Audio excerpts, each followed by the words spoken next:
की crash landing को एकदम डिटेल में स्टडी किया गया ताकि वो गलतियां हम इस मिशन में ना दोहराएं। और वैसे भी इस मिशन में गलती का कोई चांस ही नहीं है। हमें इस बार सफल होना ही होगा। चंद्रयान 3 का मुख्य उद्देश्य चांद पर सिर्फ सॉफ्ट लैंड करना ही होगा और वहां की सरफेस पर कुछ साइंस एक्सपेरिमेंट्स परफॉर्म किए जाएंगे। लेकिन मेन फोकस रहेगा चांद पर सॉफ्ट लैंडिंग करना। दुनिया की 3 बड़ी सुपर पावर्स अमेरिका, रशिया और चाइना ने ये मुकाम पहले ही हासिल कर लिया है, चांद पर सफलतापूर्वक उतरकर। और अब भारत को अपनी काबिलियत दिखानी होगी और यहाँ पर हम फेल नहीं हो सकते। धरती से चांद तक चंद्रयान 3 की ये यात्रा करीब 2 हफ्तों की होगी और चांद की डार्क साइड में इसे लैंड कराया जाएगा। पर इतना कुछ होने के बावजूद भी ये मिशन हमारे लिए आसान नहीं होगा।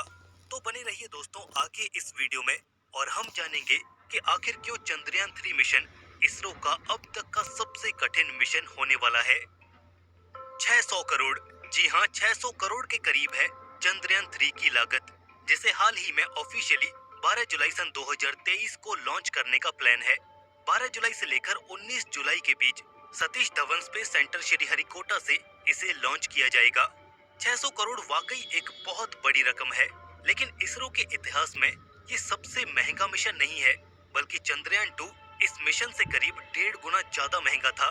करीब 960 करोड़ रुपए चंद्रयान 2 मिशन पर खर्च किए गए थे, लेकिन इस बार इस मिशन में ऑर्बिटर यूज नहीं किया गया है और इसी का नतीजा है कि ये मिशन चंद्रयान 2 जितना खर्चीला नहीं है। बात करें अगर चंद्रयान 3 के लॉन्च के बारे में, तो चंद्रयान 3 स्पेसक्राफ्ट बहुत पहले ही आंध्र प्रदेश के श्रीहरिकोटा स्थित सतीश धवन स्पेस सेंटर पहुंच चुका है। कड़ी सिक्योरिटी के बीच बेंगलुरु के UR राव सैटेलाइट सेंटर से इस स्पेसक्राफ्ट को एक स्लो मूविंग व्हीकल पर रखकर इसके अंतिम पड़ाव तक पहुंचाया गया, जहां पर इसे LVM-3 यानी कि लॉन्च व्हीकल मार्क 3 पर माउंट किया जाएगा। लॉन्च के कुछ समय पहले ही इस बड़े से रॉकेट में ईंधन भरा जाएगा और फिर सारे चेक्स कंप्लीट करने के बाद काउंटडाउन स्टार्ट होगा और हमारा चंद्रयान 3 निकल जाएगा अपने सफर पर। लेकिन इस मिशन में ऐसा क्या है जो इसे पिछले बाकी मिशन से ज्यादा कठिन बनाता है, और इसका जवाब है चांद पर उतरने की कला, the art of soft landing. जैसा कि हम जानते हैं कि चंद्रयान 3 का मेन ऑब्जेक्टिव चांद की सतह पर सफलतापूर्वक सॉफ्ट लैंड करना होगा और इसके बाद रोवर को डिप्लॉय करना, देन साइंस एक्सपेरिमेंट्स को परफॉर्म करना।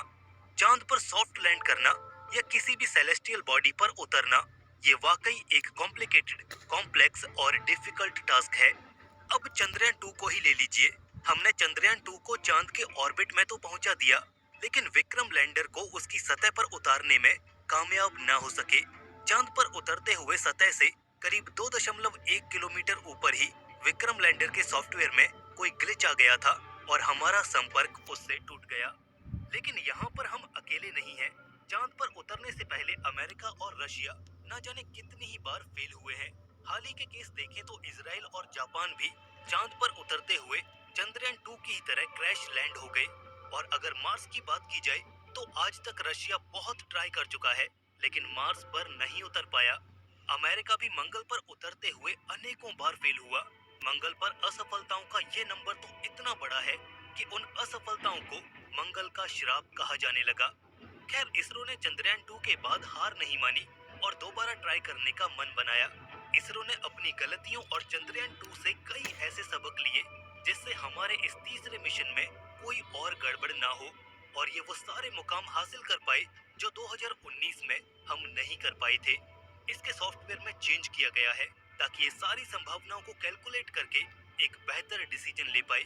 इसके सेंसर्स में भी बदलाव किया गया है ताकि आने वाली आपदा और अनएक्सपेक्टेड चेंजेस का तुरंत पता चल सके।